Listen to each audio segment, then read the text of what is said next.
जय भारत, जय श्री राम। बहुत बहुत धन्यवाद माननीय अधिष्ठाता महोदय कि आपने हमें सदन में अपनी बात रखने का मौका दिया। मैं महामहिम राज्यपाल जी के अभिभाषण पर जो माननीय विधायक श्री धीरज बोरा जी ने धन्यवाद प्रस्ताव रखा है उसके समर्थन में खड़ा हुआ हूँ। मान्यवर, हमारा तो भगवान श्री राम जी से जमीनी नाता है। भगवान श्री राम जब माँ जानकी से विवाह कर जनकपुर से अयोध्या जा रहे थे तो चिल्लू पार की जमीन से ही होकर तो गए थे। इस नाते हमारा उनका जमीनी नाता है। और ऐसे में तुलसीदास जी महाराज की जो चौपाई है रामचरितमानस की, उसी तर्ज पे अगर मैं कहूँ तो मैं कह सकता हूँ कि बड़े भाग ममतन यह पावा, निज में न यह दिवस दिखावा, पंच शतक बरस दुख भारी, बिलखत रहे सदा नर नारी, मोदी योगी युग जब आवा, निज भवन राम ही तब पावा, भवन ही कोटिन गृह, भवनहीन कोटिन गृह पाए। राम के भक्तों के लिए भवनहीन कोटिन गृह पाए, भक्तन गृह लख हरि हर साए। श्री रामचरितमानस की तर्ज पर ये जो चौपाई है, मैं कहना चाहता हूँ, विपक्ष के हमारे कई साथी कहते हैं कि भाजपा के लोग राम की बात करते हैं, राम के नाम के पीछे खड़े होते हैं।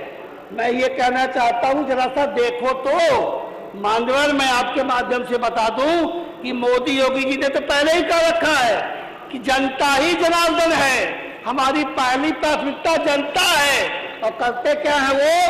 सबसे पहले सरकार ने करोड़ों बेघर लोगों को घर दिया, तब हमारे राम को घर दिया, राम को मानने वालों को भी घर दिया, राम को नहीं मानने वालों को भी घर दिया, तब राम को 500 वर्षों की लंबी प्रतीक्षा के बाद हमारे राम को घर मिला है।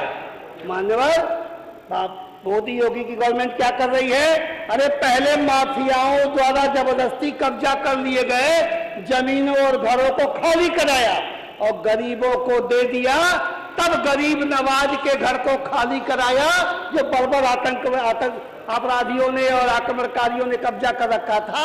उसके बाद उनके गरीब नवाज को भी घर दिया है। मैं कहना चाहता हूं, पहले राम की भक्त सबरी की वंशज को भारत की महामहिम राष्ट्रपति बनाया, उसके बाद शबरी और द्रौपदी मुर्मू के राम को, उनके आराध्य को स्थापित किया है। मैं कहना चाहता हूं माननीय अधिष्ठाता महोदय कि नारी शक्ति का सम्मान किया है पहले मोदी योगी ने। 33% विधानसभा लोकसभा में आरक्षण दिया है मोदी जी ने। उनकी पढ़ाई लिखाई, मान सम्मान समृद्धि का उपाय किया है। तब अहिल्या के उद्धारक राम का अयोध्या का उद्धार करने का सोचा है। मैं कहना चाहता हूं, पहले मोदी योगी ने हजारों इंसेफ्लाइटिस से मर चुके बच्चों, 50,000 से ऊपर लोग मर चुके थे, उन करोड़ों बच्चों की प्राणों की रक्षा की है और तब जाकर के बालक राम की अयोध्या में प्राण प्रतिष्ठा कराई है।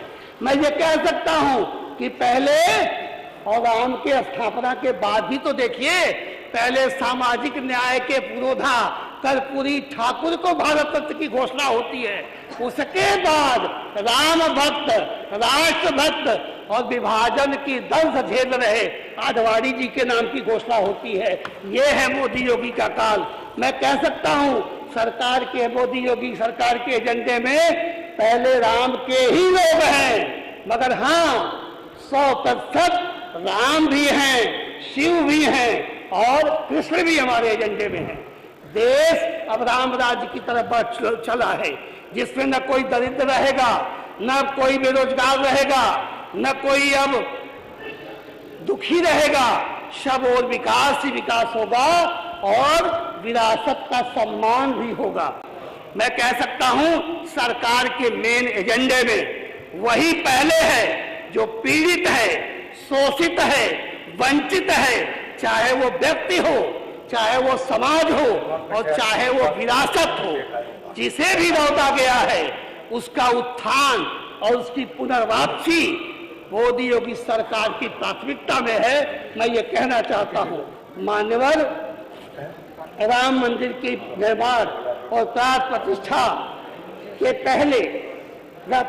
से पहले हमारी अपनी विधानसभा चिल्लूपार में भी 900 करोड़ रुपए से राम जानकी मार्ग बन रहा है। 200 करोड़ से गोरखपुर और बनारस के बीच के हाईवे वो हमारी विधानसभा में केवल 200 करोड़ का काम हो रहा है। 1200 करोड़ से एथेनॉल प्लांट हमारी विधानसभा में बन करके तैयार है। तो 250 करोड़ से नए रेल मार्ग का प्रक्रिया आरंभ की जा चुकी है। अनेक पुल, अनेक सड़कें, अनेक अस्पताल, ये सब काम चल रहे हैं। और इधर राम के मंदिर, उधर काशी विश्वनाथ कॉरिडोर से लेके विरासत और विकास दोनों का सम्मान इस सरकार में हो रहा है। यही महामहिम राज्यपाल जी के अभिभाषण में इन सारी बातों को रखा गया था जो हमारे साथियों ने सुना ही नहीं। लेकिन